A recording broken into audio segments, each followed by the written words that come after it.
channel. So I'm so sorry that it happened that way. So thank you for joining. So today the goal of our discussion today is actually on how we can support our children's literacy, how we can accelerate our children's literacy.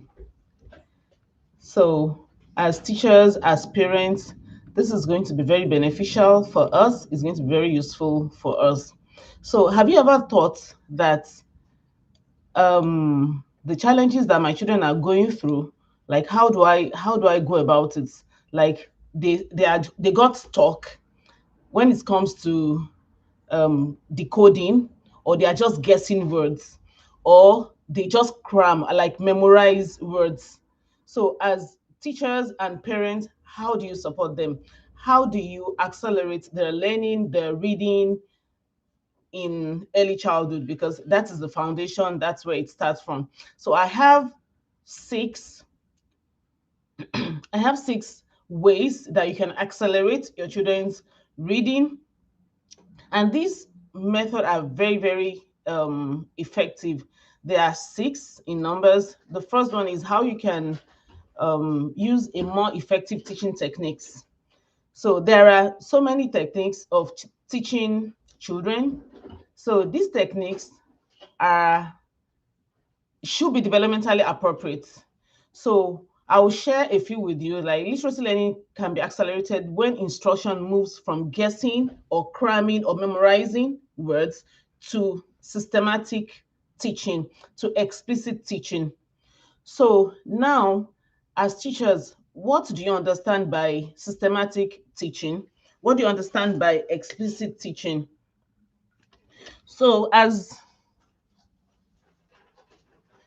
like I should just use my mic. So what do you understand by explicit teaching or systematic teaching? Have you ever heard of synthetic phonics before? So synthetic phonics is teaching children the sound first. Like, they know the sound.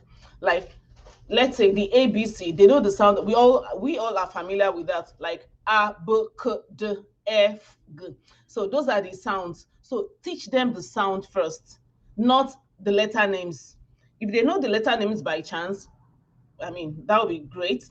But teach them the sounds first before you teach them the words. Then, when you now teach them the sound, then teach them how to blend the sounds together to read words. Okay, I have a couple of flashcards here. I have a couple of flashcards here. So when you teach them the sounds, this is R sounds. This is P.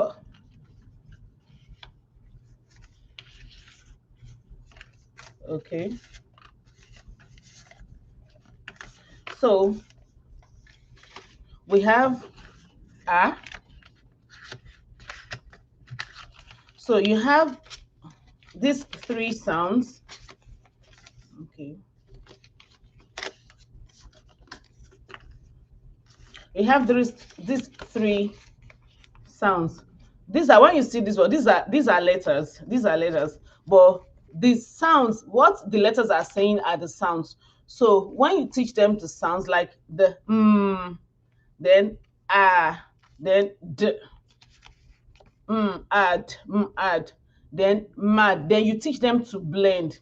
There are quite a number of ways of blending. There are continuous blending or successive blending. So whichever you are used to, or that you know, I have videos on my YouTube page where you can teach successive blending or continuous blending or individual blending. So these are, when you teach them the sound for them, you teach them to blend the sound. So that is synthetic phonics. So there is analytical phonics that you teach from whole words. Then there is integrated instruction. So when you talk about integrated instruction, you are combining phonics, like teaching with the sounds of the alphabet, like relationship between the letters and sound. So you are combining phonics with meaning Then context, maybe you have a picture of someone who is going crazy, like mad or something like that, and the child will connect the context, the meaning, and the sound, maybe like beginning sound or something like that together. Then what word analysis? Let's say you're talking about multisyllabic words now. So you try to like integrate all of this method, like the meaning of the word, the context, the sound, and the word analysis. So decoding makes sense to the child. Then another thing that you can do to in this first method, which is using the most effective teaching techniques, is strategy prompts. Like instead of telling the child what the sound makes or what the word is, so you can ask the child, you can like prompt, you can ask the child that, is there a part of this word you can say? Like, is there a part of this word that you know? Does it look like a word that you're familiar with? So when you're saying like, does it look like a word that you're familiar with? For example, a child who is familiar with cat, for example, like cat, a child who is familiar with cats can use that knowledge because, okay, I'm familiar with cat, but I've never seen vat before. I've never seen rat before. Or child has not even seen um in other words that has art in it, but the child is quite familiar with cat. So the knowledge and the knowledge of knowing like, okay, this is cat can be applied to other words, just substituting one sound, like that is the beginning sound. So a child who knows cat can substitute k with and can substitute to read mat and substitute with r to read rat. So you teach with synthetic phonics, especially for beginners. You integrate your instruction, then you provide prompts instead of just telling the child, like, is there any of these words that you can say, any part of this word that you can say, or does it look like a word you're familiar with or that you know? So stage appropriate teaching, match instruction to the learner's reading stage. There are four stages of reading in early childhood. There are pre-alphabetic stage. I have a full video of that on my YouTube page. There is partial alphabetic stage, and there is full alphabetic stage and consolidated alphabetic stage. So whatever you're teaching the child, make sure that it matches the child's learner's reading stage. So when you do this under the first very strategy of accelerating your child's reading or literacy, the student will learn how to decode, not just how to memorize and not just how to cram words. So they learn how to decode, they learn how to read fluently. So the number two ways or method of accelerating your children's literacy is providing enhanced practice. Providing enhanced practice cannot be overemphasized. So when you practice, when you practice accelerate learning, it's build automaticity. Like children tend to read with automatically, like with automaticity, not frustration, not going crazy about, I mean, how am I going to pronounce these words? So how do you enhance your children's reading practice? Number one, there are decodable texts. Like these textbooks are, the words in there are decodable. So um you're like encouraging students to use thought phonics skills instead of picture guessing or cramming, or some children in our classrooms, like when you ask them to read, because they see like they can recognize that the beginning sound, which is the consonants, like they can say mother, mommy, or my, without, because they are just guessing. They can recognize the first sound. That's like first stage of reading development, but they don't really know it. But when you use decodable text, you're helping children to use phonics that they have been taught, that they already know. So the skills of thought phonics, they are going to use it instead of just picture guessing or thinking of this word that I crammed. How does it sound? So decodable texts are very useful for providing enhanced practice. Another thing you can do is word sorting.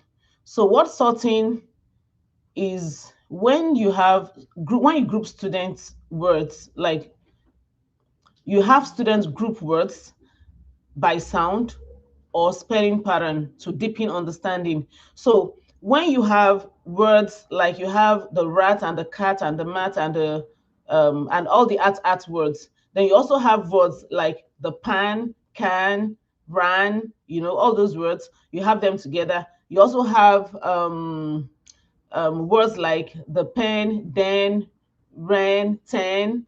So you have like you now put all the words together, you mix it like together, you shuffle them together, and you ask the children to sort the words. So they see the words, they sound it, they read it, then they put it together, like they group them together. So this is a way of accelerating children's reading by providing enhanced practice for them.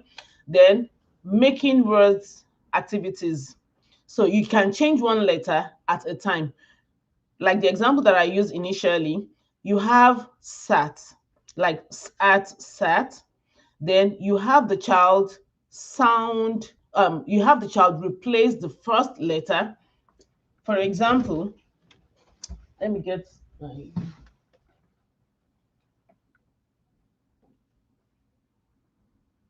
I don't have a board here.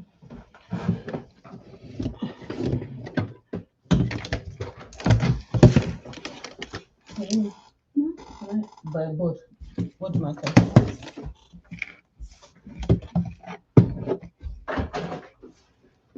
Thank you.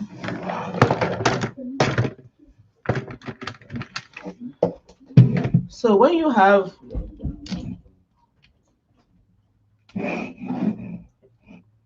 so when you have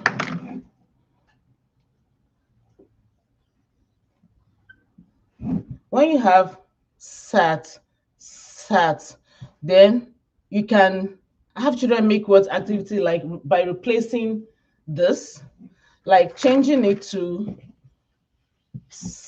to then at, then change from mat to rat. Then you can change another letter to like rap, then and so on. So making words activities. This is another way you can change, you can accelerate your children's reading, making words activities, changing one letter at a time, not more than one letter at a time. Then repeated meaningful reading. You can help move from slow decoding to fluent reading.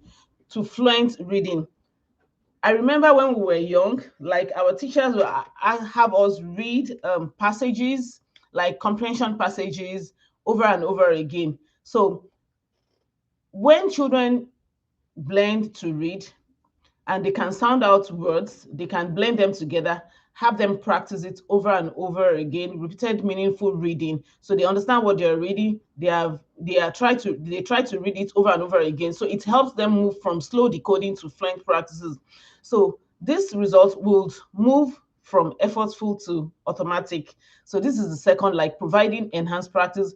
The first one is using more effective teaching techniques. The second one is providing enhanced practice.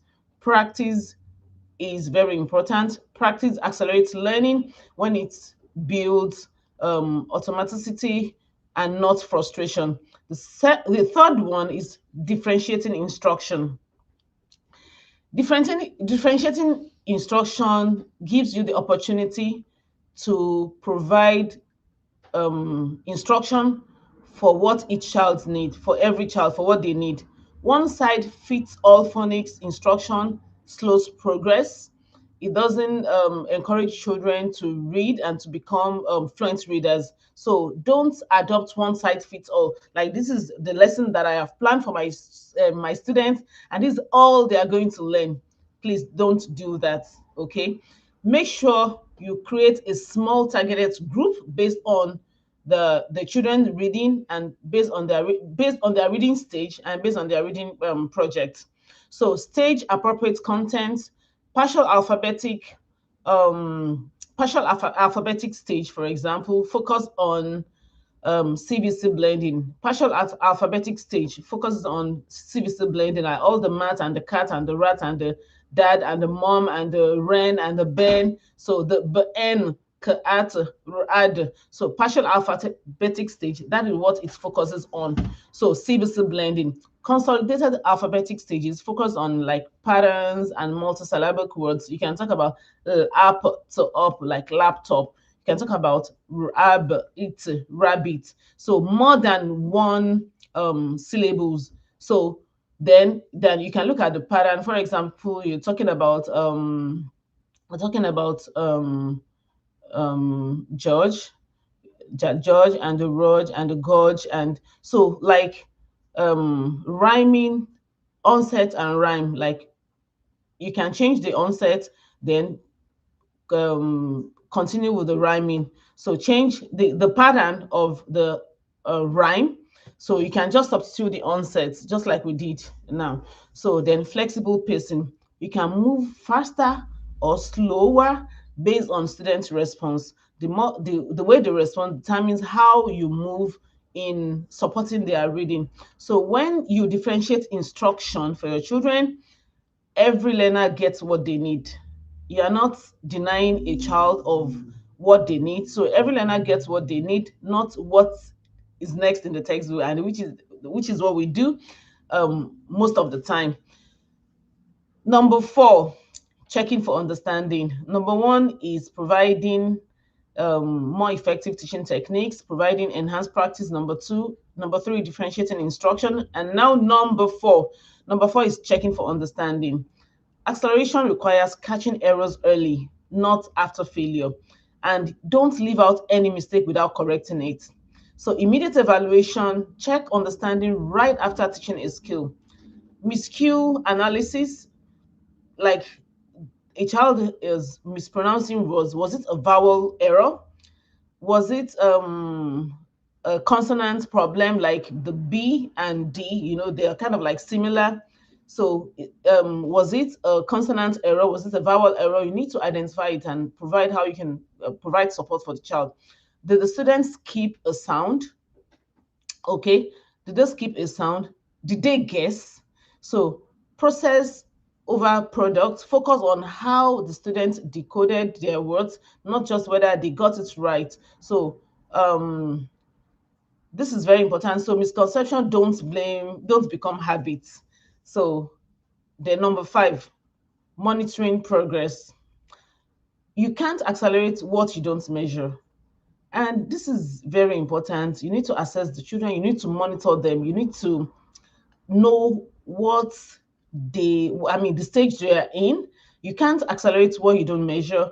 Focus on phonics inventory. Like you can identify exactly what skills students have mastered and what they are yet to master, so that you can provide instruction based on that. Then you can provide a progress monitoring chart. So by tracking growth in sounds. Okay, track growth in sounds or words that children are reading correctly. So if there are words they are not reading correctly, or if there are sounds they are not pronouncing or saying correctly, you can now design a sound chart for them that focus on the words that they are not pronouncing correctly. So then the next one under monitoring progress is aim lines. Set clear goals and intervene early when students fall behind, and don't leave any child without attending to them. So no learner stalls unnoticed. Ensure that you intervene where children are lacking behind. You can create a special literacy class for the children, so that you can help them strive, you can help them thrive. So then the 6th one, which is the last one, is adapting instruction. This is so important. Adapting instruction. Acceleration happens when barriers are removed. When you notice a child in your classroom who finds it difficult to pronounce the words, for example, for English learners in the United States, we call those whose English is not their first language English learners. So for English learners, extra practice with unfamiliar sounds are important. Focus on shared sounds between languages. Then be aware of dialects. Like in the United States, like the Spanish speakers, there are some words that they pronounce the way um, there are words that they pronounce that does not follow the English proper pronunciation, like the R, like the F, and so on. And in Nigeria, for sure, like the Hausas, there are ways to pronounce F, there are ways to pronounce P. Okay. In part of Yoruba land, there are we pronounce like the V and the she and the F. So like instead of sugar, some people like will call it sugar. So or instead of saying fan, they can call it like van, so you wouldn't know, is it the van like a bus they're referring to or the fan? So dialect awareness is very important. And when you use sometimes you may, when you try to ensure like you practice what children are reading and you're unable to support them, for example, sometimes you may need to move on. So in this case, what do? You use spoken dialect to clarify phonics concepts. Then afterwards, they can now practice the correct pronunciation over and over again. But initially, in order not to get stuck, ensure you use the students' spoken dialect. Then you now tell them the way it is correctly pronounced. So at their own time or at other time, they can now sound out, practice the sounds and all of that. Then sometimes you may need to adjust materials, increase decodability for struggling readers until skills stabilizes, until their skills are stabilized. So this is so important that when you don't adjust material and you feel like, I mean, the material that I provide for my class is enough for me, but sometimes you have to target the children's and their need. So increase decodability for struggling readers until they stabilize in the skill of decoding. So when you do all of this, lead this part on the instruction works for the learner, not against them.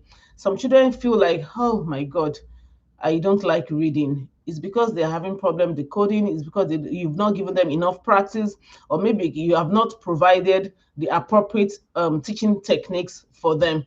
So these are the 6 method that you can use to accelerate your children's learning, to accelerate, to boost their reading proficiency, to support them.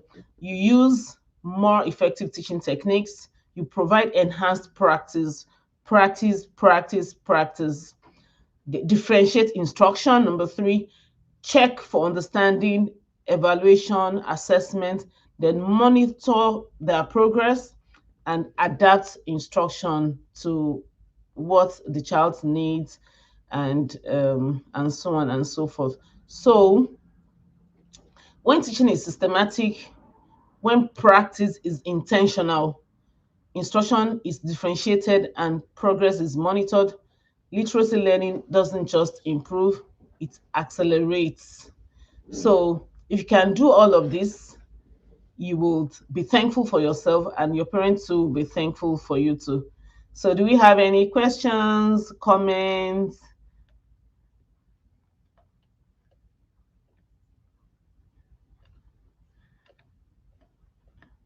All right, so that's all we have for today. If you have any question or you have any comment, you can put it in the comments.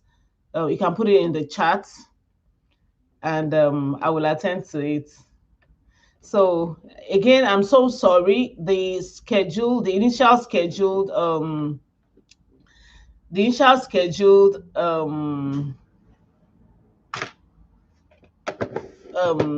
YouTube did not allow me to go live. So that was why I wanted to to make myself available here like 15 minutes before the time. But I mean, it didn't allow me to go live. I don't know. So I couldn't go live. So I had to start this new, I had to just create live YouTube again. So I'm so sorry about that. I'm so sorry, but at least thanks to those of you who joined. God bless you. So do we have any question? Okay, Taufik Bello, nice one, thank you. Mutmaina loves you, thank you. Blura, thank you. Thank you for joining. Thank you for your comments. Sulaiman Fatima, thank you so much. Thank you. Okay, well done, Mama. Thank you. Yeah, you're welcome. So, do we have any question? So, I this we'll be having this like twice in a month. That will be going live twice in a month. So, in 2 weeks' time, if you go to my YouTube page, click on the live section, you see that I already scheduled another YouTube, another sorry, like going live in 2 weeks time. That's like I want to pull it up. Yeah, on the 21st. Yeah, on 21st of February, like 10 a.m. US Eastern time. So I will take you through for how kids learn, like four essential theory. Okay, Adamu, Adam Umar. Okay, thank you for this educative session. Thank you so much. Thank you for joining. Thank you for joining. I appreciate that. Thank you. So, like in 2 weeks' time, we'll be meeting same time on the 21st, and we'll be having talking about how kids learn four essential theory of literacy and language development by the grace of God. So thank you all for joining. I appreciate you. Thank you so much. Okay, Fatima Saka. Yeah, thanks so much. You're welcome. You're welcome. You're welcome, ma. Yeah. Have a nice day. So, all right, thank you all. You can share it with your friends, colleagues, staff. I mean, thank you so much. So, all right, see you in 2 weeks' time. Then try to subscribe, share, and drop comments. Thank you all. All right, bye for now.